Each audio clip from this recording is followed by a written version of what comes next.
General गुलाम मुस्तफ़ा साहब, जो दिफाई लिहाज से भी देखें तो अल्लाह ताला ने बहुत बड़ी हमें कामयाबी दी है, लेकिन दूसरी तरफ को ख़तरे को नज़रअंदाज करना शायद कोई बहुत दानिशमंदी ना हो। पहले से 10 गुना या 100 गुना ज़्यादा हमें अपनी तैयारी और अपनी मेहनत के ऊपर इस वक्त फोकस रहना चाहिए, क्योंकि दूसरी तरफ का ख़तरा भी सर के ऊपर है। वो 22 अप्रैल की पोजीशन पे फ़ौजें वापस गई हैं, लेकिन उनकी इंटेंट जो है वो मार खाए हुए इस वक्त शख्स की है, जो रोज़ाना एक नारा मारता है कि मैंने बदला लेना है। तो आप ऐसे शख्स से किसी चीज़ की भी तवक्को कर सकते हैं।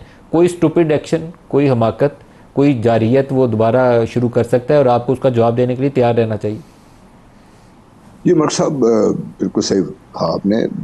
एक को हमें जब पढ़ाया जाता है तो कहते हैं कि दुश्मन की आप काबिलियत पे ना जाए, तो वो काबिलियत अगर उसके पास है तो नीयत किसी वक्त भी बदल सकती है उसकी। तो नीयत बदलते देर लगती नहीं है, और ये हमने देख लिया। 22 अप्रैल, अभी हम पाकिस्तान अभी अपने आप को कह ही रहा था, सब दुनिया को बता रहा था कि भाई हम तो इसकी गैर जानबदार इंक्वायरी कराने को तैयार हैं। उन्होंने 8 से 10 दिनों में तैयारी करके पाकिस्तान पे बाकायदा हमारे इंटरनेशनल बॉर्डर क्रॉस कर दिया। उनका ख्याल था कि शायद पाकिस्तान रिस्पॉन्ड नहीं करेगा, और दूसरा ये ख्याल उनका ये भी था कि शायद पाकिस्तान के पास इतनी सलाहियत ही नहीं है वो कर सके ये।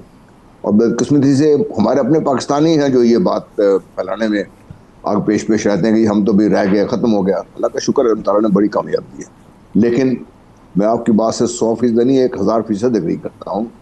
ये खतरा टला नहीं, बड़े खतरा मेरी नज़र में बढ़ गया है। इसलिए बढ़ गया है कि इतनी बड़ी जो हजीमत उठानी पड़ी है, न सिर्फ भारत को बल्कि भारत को जो सपोर्ट करते हैं लोग, अभी उन्होंने खुल के सामने नहीं आए, लेकिन मत भूलिए कि अमेरिका के साथ भारत के 4 ऐसे मुआहदात हैं।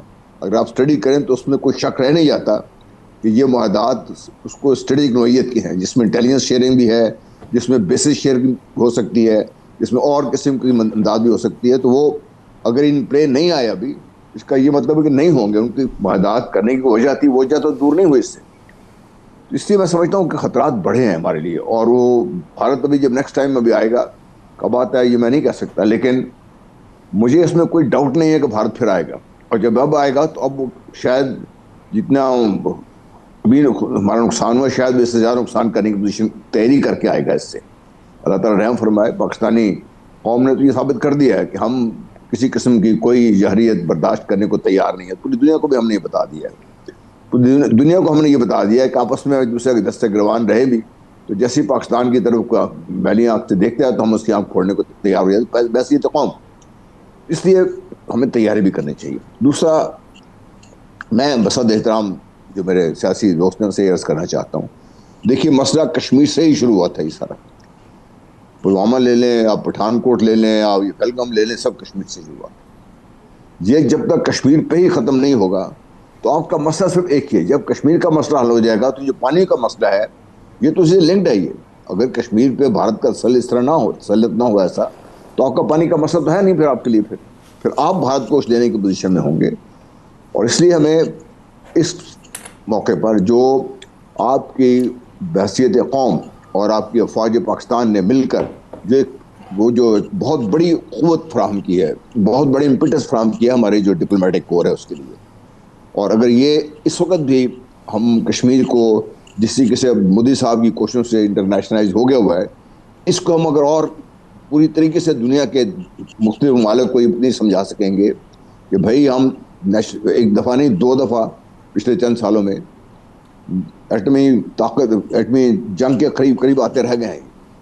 और इस खत्ते में सिर्फ 2 एटमी ताकतें नहीं हैं, इस खत्ते में 8 में से 7 एटमी ताकतें यहाँ मौजूद हैं इस वक्त। रूस बैठा हुआ है, चीन बैठा हुआ है, अमेरिका साथ बैठा हुआ है, बरतानिया साथ। आज मैं सुना था बरतानिया ने अपने डिफेंस बजट में $15 बिलियन सिर्फ जो एटमी वॉर हेड उनके लिए रखे हैं उसने। और बहुत बड़ी अटैक सबमरीन बनाने की तैयारी कर रहा है। वो क्यों कर रहा है? वो उसको तो किसी खतरा नहीं है बरतानिया को।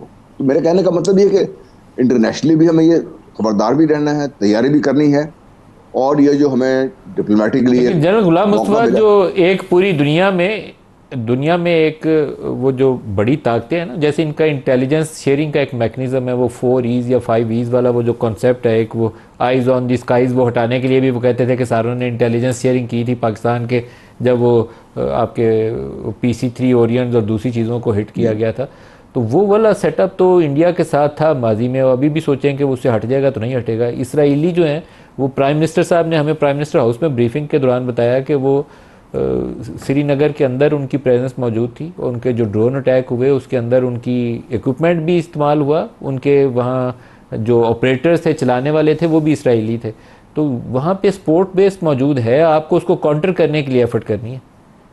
जी बिल्कुल सही आपने फरमाया। ये मैं अर्ज कर रहा हूँ कि भाई जब तक हम इन मामलात को इनके बैकड्रॉप में अपनी एफर्ट नहीं करेंगे ना, हम अगर इसी पर खुश होकर बैठ गए कि अल्लाह ताला ने हमें बड़ी कामयाबी अता फरमाई है, अल्लाह ताला ने हर दफ़ा आपको इस तरीके से कामयाबी अता नहीं होगी जब तक आप खुद अपनी कोशिश नहीं करेंगे।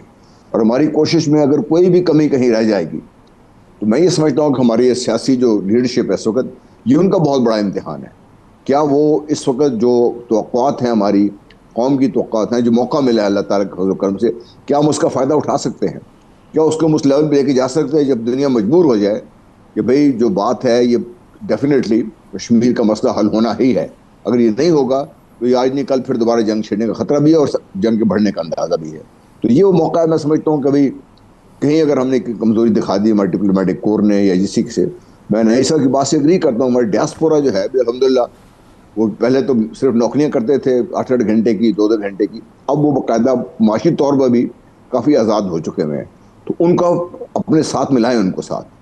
ठीक है, मैंने जो गलती की है कि हमने उस वहाँ भी अपनी सियासत वहाँ भी ले गए हैं जिस वजह से तकसीम नजर आती है आपको, लेकिन मुझे यकीन है, मेरी जिन लोगों से बात बाहर हुई है उनमें से कोई भी शायद किसी भी पार्टी का बंदा हो, उन्हें सिर्फ एक बात पे उन्हें कोई शक नहीं है कि हमने पाकिस्तान के लिए इस वक्त खड़े होना है, और पाकिस्तान के साथ मिलकर हमने पाकिस्तान की हुकूमत के साथ मिलकर जो भी हुकूमत से इख्तलाफ सबको होगा, लेकिन इस बात में सब मुत्तफिक हैं कि उन्हें पाकिस्तान की हुकूमत के साथ कदम से कदम मिलाकर नहीं बल्कि आगे चलना है ताकि हुकूमत के लिए रास्ता बने वहाँ। बिल्कुल सही डॉक्टर तारिक साहब, बड़ी सही बात कह रहे हैं जनरल साहब, लेकिन इसको लेके आगे चलना असल इम्तहान है।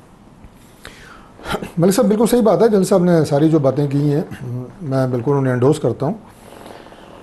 बाकी जैसे मैंने कहा कि खुशियाँ मनानी अपनी जगह पे, लेकिन आगे क्या रास्ता है वो हमारे लिए एक बहुत बड़ा चैलेंज है और बहुत बड़ा इम्तहान है। और उसमें लेकिन एक आपके पास पूरा एक पैकेज है जिसको आपने लेके आगे चलना है। आपने कश्मीर तो खुद मोदी की सरकार ने उसको दोबारा इंटरनेशनलाइज कर दिया, आपने इस पर कैपिटलाइज करना है कि ये दोबारा बैक बर्नर पे नहीं जाए। फिर पाकिस्तान की इंटरनल यूनिटी है, जैसे अभी उमैर साहब की जमात है, वो आप और दो मुतहरफ फरीक के तौर पर नज़र नहीं आने चाहिए। फॉर सेक ऑफ पाकिस्तान आपको इकट्ठे होना चाहिए। फिर ओवरसीज़ पाकिस्तानीज हैं जो आपकी स्ट्रेंथ है अमेरिका में, यूरोप में। देखिए ये अल्लाह का शुक्र है कि ओवरसीज़ पाकिस्तानीज़ के हवाले से अभी जो हमने एक इंटरनेशनल कॉन्फ्रेंस कराई है उसमें मैं खुद मौजूद था, और जो उनका जोश और जज्बा था पाकिस्तान के लिए और जो वो बात कर रहे थे, इससे पहले भी आपको पता है कि पाकिस्तान में ज़र मुबादला कितनी बड़ी तादाद में हमारे ओवरसीज़ पाकिस्तानी जो है हमारा डायस्पोरा वो भेजता है। और ये जो पिछले 2 महीने रहे हैं इसमें तो रिकॉर्ड जो है वो ज़र तरसीलात हमारी बरामदा से ज़्यादा रिमिटेंसेज पाकिस्तान, ये बहुत एक हौसला अफजा बात है।